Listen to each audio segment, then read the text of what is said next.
tầng hai con mua lô đâu mà ông đó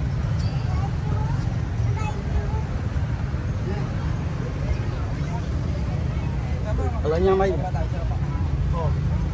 máy nhà phụ thư ơi là anh ấy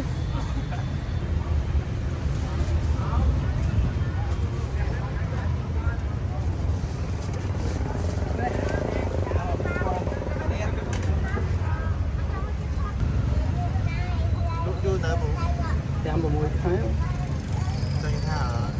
sụp tẹt đất này bác vào mùi khái rồi thôi đi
muốn này thoát cái này cái sai thì lấy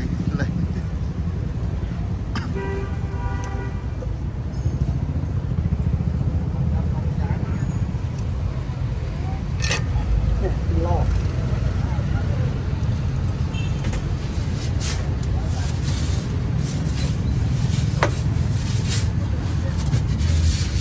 thì giờ ôm á bay ra cao hơn miền xây chụp mía nên cũng bọt nào bọt thì bọt ba cái tập bém ba cái tập bém đó đây đấy bọt chi tay cái bọt lên nha thế tới hôm nay trong bay nơi cơn mốc trong hôn metphone cho này bọc lên quán tới buộc mặt đây cái bông thưa đó mà đó nó tới khơi nhá đây sẽ làm đây nhưng mà tôi thon cái bọt một đòn này nè hả nhưng mà tôi thon đây cái bọt một đòn này ngày nó cho lên nó đẹp cũng bên trong tới nó lên cùng bị giúp chắc này cũng nó cái bọt tăng ngay mong nuôi tầng hai con mua lô đâu mà ông đó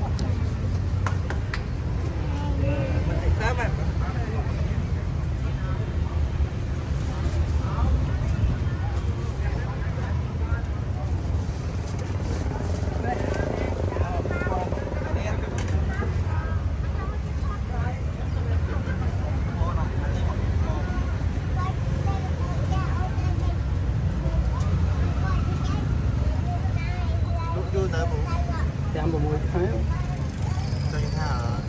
sụp tẹt đất này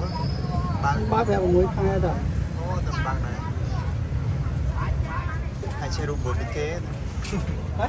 hai chơi trot thôi bị bột anh ấy bột chơi pizza bột tệ bà còn đóng tôi nhâm nữa rồi pizza mai thôi đi mai rồi pizza standard vâng hãy còn standard một cắn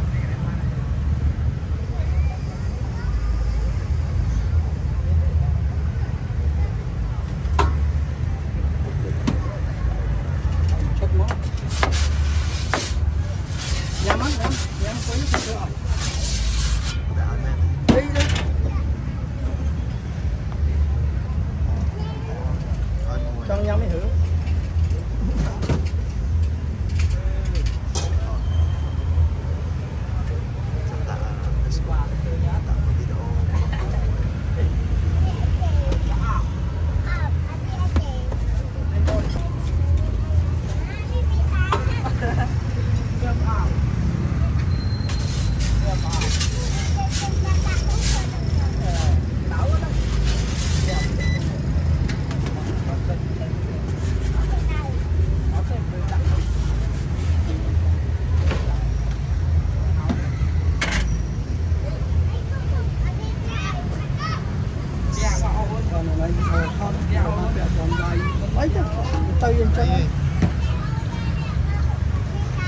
សាពីជួយទៀតធ្វើតែសុំដៃទេបាទ វាសាត់បាទ បាទគេអត់ទេភាសា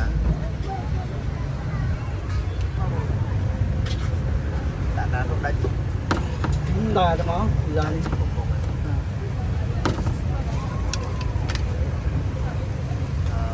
đã cô tha lúc đấy chăm lại đây là nó bây giờ chi phò ấy thôi đây nó nhắm mấy cái trong cái béo đúng không đã ấy bán đấy cô là bay bên đi này ấy chứ bà được một mấy cái nhang cứ mất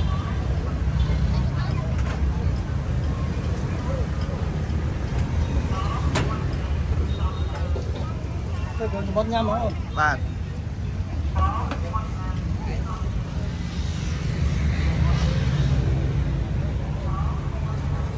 Đặt từ từ mất đó.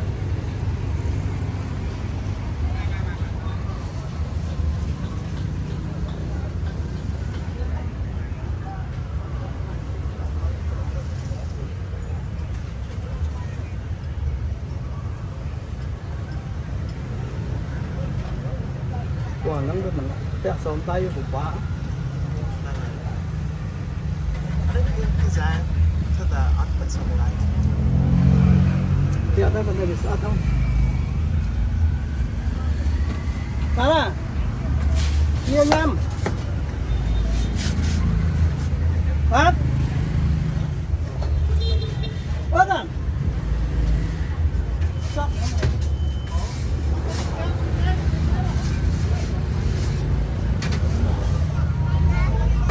Nè, nhiều nhầm nữa.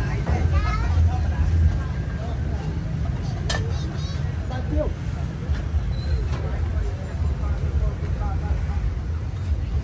Cá nấu, con cá đấy. Cá.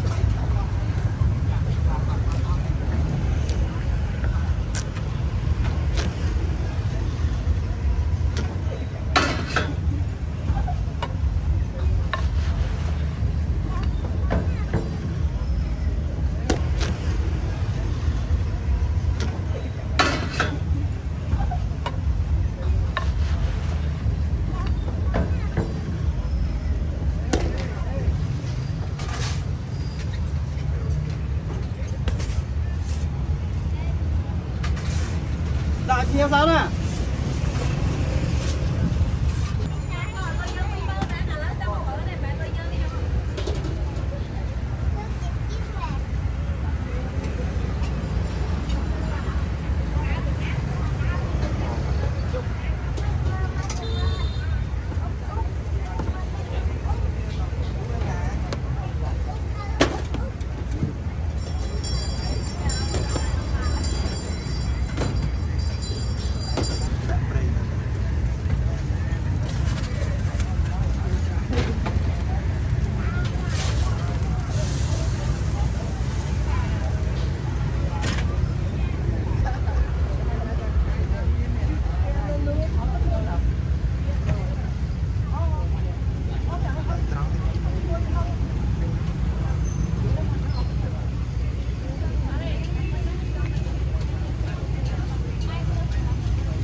có thể chơi bên này này là bỏ thứ bên này bỏ thứ bên này bây giờ này ông ta nó thứ bên này quay bên này nó nhắm nó bật lên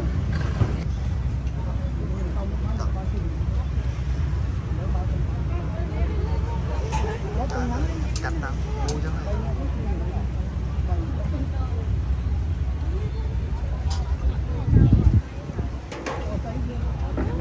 bà đấy lơ cả đâu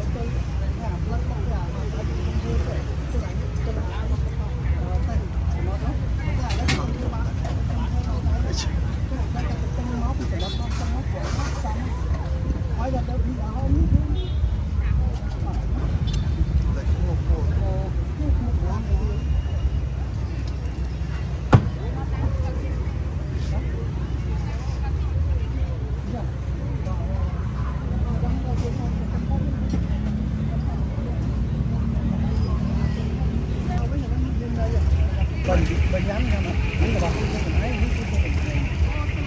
lớp bên ai còn không là bớt khó bán thôi vâng tốt tốt tất cả ba một hai tay sang nó chặt thôi chứ họจะตัวtiết ở tròn pe mình nhé bây giờ họ khỏi chế nhưng mà chào mà chúng ta dân ó cái những ai cả đại như là ta bây giờ đi bao nhiêu ở ngắn không bằng mấy chỗ đó cần một cái là cái giá chức năng cái giá chắc là có mọi bao nhiêu mà chức năng có những không sai với con tay tay đáng lục bắt làm chân không ngắm rồi ba ngắm mới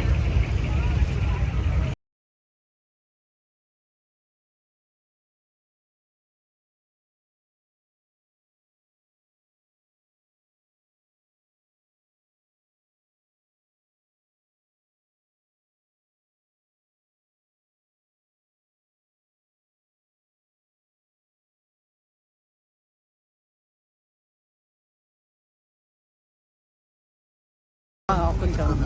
cảm ơn cảnh hơi nha học kinh chào lắm không có bao